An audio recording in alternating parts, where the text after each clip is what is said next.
Question. UNDP இன் inspiring India பத்திரிகையின் முக்கிய நோக்கம் என்ன? Option A. இந்திய கலாச்சாரம் மற்றும் சுற்றுலாவை ஊக்குவித்தல். Option B. விளையாட்டுத் துறையில் இந்தியாவின் சாதனைகளை வெளிப்படுத்துதல். Option C. நிலையான வளர்ச்சி இலக்குகளுக்கான இந்தியாவின் கண்டுபிடிப்புகளை வெளிப்படுத்துதல். Option D. இந்தியாவின் வரலாற்றுச் சின்னங்களை எடுத்துக்காட்டுதல். The correct answer is நிலையான வளர்ச்சி இலக்குகளுக்கான இந்தியாவின் கண்டுபிடிப்புகளை வெளிப்படுத்துதல்.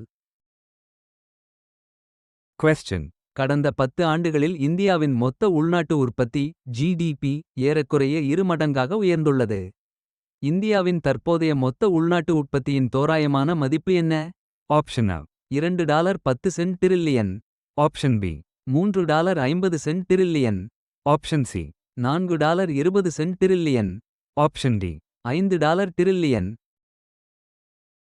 The correct answer is $4.20 trillion. Question. PM Surya Ghar Muft Bijli யோஜனாவின் முதன்மை நோக்கம் என்ன? Option A. LED விளக்குகளை விநியோகிப்பதன் மூலம் எரிசக்தி பாதுகாப்பை ஊக்குவித்தல். Option B. வசதியான கூரை சூரிய மின்சக்தி நிறுவலை வழங்குதல். Option C. மின்சார கட்டமைப்பு உள்கட்டமைப்பை மேம்படுத்துதல். Option D. கிராமப்புற குடும்பங்களுக்கான மின் கட்டணங்களுக்கு மானியம் வழங்குதல். The correct answer is வசதியான கூரை சூரிய மின்சக்தி நிறுவலை வழங்குதல். Question. பாகிஸ்தானுக்கு சமீபத்தில் $1.30 பில்லியன் கடனை எந்த சர்வதேச அமைப்பு அங்கீகரித்தது? Option A. உலக வங்கி. Option B.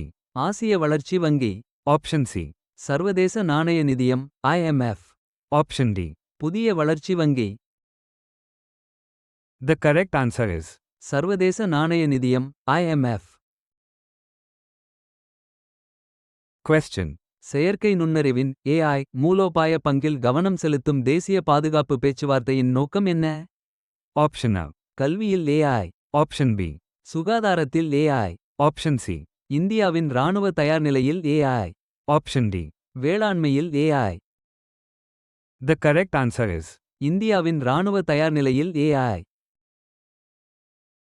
Question.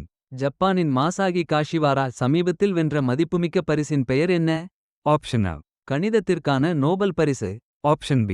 Fields medal. Option C. Abel பரிசு. Option D. டியூரிங் விருது. The correct answer is Abel பரிசு. Question. எது உள்நாட்டிலேயே உருவாக்கப்பட்டு எய்ம்ஸ் டெல்லியில் நிறுவப்பட உள்ளது? Option A. புதிய அறுவை சிகிச்சை ரோபோ. Option B. இந்தியாவின் முதல் உள்நாட்டு MRI இயந்திரம். Option C. மேம்பட்ட நோயறிதல் ஆய்வகம். Option D. நவீன புற்றுநோய் சிகிச்சை பிரிவு. The correct answer is இந்தியாவின் முதல் உள்நாட்டு MRI இயந்திரம். Question. சமீபத்தில் 26 மில்லியன் விண்மீன் திரள்களை வரைபடமாக்கிய முதல் தரவை வெளியிட்ட அமைப்பு எது? Option A. NASA. Option B. ISRO. Option C. ISA Euclid தொலைநோக்கி. Option D. JEXA. The correct answer is ISA Euclid தொலைநோக்கி. Question. மாணவர்களுக்கான புத்தகங்கள் மற்றும் சீருடைகள் வாங்குவது தொடர்பாக டெல்லி அரசு சமீபத்தில் என்ன நடவடிக்கை எடுத்தது? Option A. பள்ளி உபகரணங்களுக்கான மானியங்கள் அதிகரிப்பு. Option B.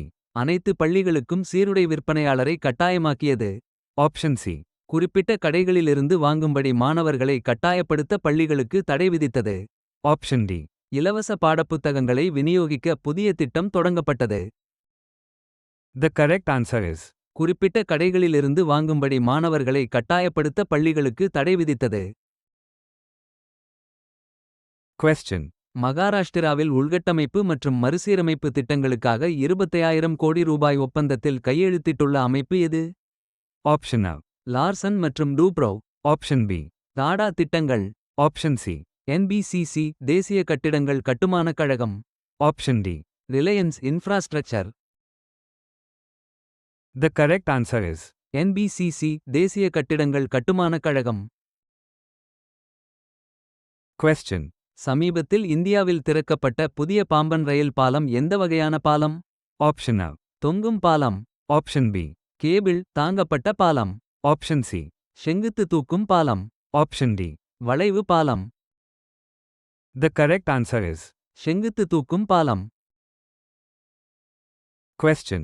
தவறான விளம்பரங்கள் குறித்த சமீபத்திய உச்ச நீதிமன்ற தீர்ப்பை பின்வரும் எந்த அறிக்கை சிறப்பாக விவரிக்கிறது? Option A. பிரபலங்களின் ஒப்புதல்கள் தடை செய்யப்பட வேண்டும் என்று உச்ச நீதிமன்றம் கட்டாயப்படுத்தியது. Option B. தவறான விளம்பரங்களுக்கு எதிராக ஒரு புதிய சட்டத்தை உருவாக்க மத்திய அரசுக்கு உச்ச நீதிமன்றம் உத்தரவிட்டது. Option C. குறைகளை நிவர்த்தி செய்யும் குழுக்களை அமைக்க மாநிலங்களுக்கு உச்ச நீதிமன்றம் உத்தரவிட்டது. Option D.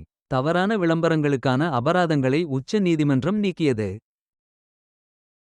The correct answer is குறைகளை நிவர்த்தி செய்யும் குழுக்களை அமைக்க மாநிலங்களுக்கு உச்ச நீதிமன்றம் உத்தரவிட்டது. Question. உத்தரகாண்டிற்கு பிறகு எந்த மாநில அரசு பொது சிவில் சட்டத்தை UCC செயல்படுத்த உள்ளது? Option A. Uttar Pradesh, Option B. மத்திய பிரதேசம், Option C. Gujarat, Option D. Karnataka. The correct answer is Gujarat. Question. Tribhuvan Sahakari பல்கலைக்கழகத்தை நிறுவுவதை நோக்கமாக கொண்ட சட்டத்தை எந்த Lok Sabha நிறைவேற்றியது? Option A. Uttar Pradesh, Option B. Gujarat, Option C. Maharashtra, Option D. மத்திய பிரதேசம். The correct answer is Gujarat.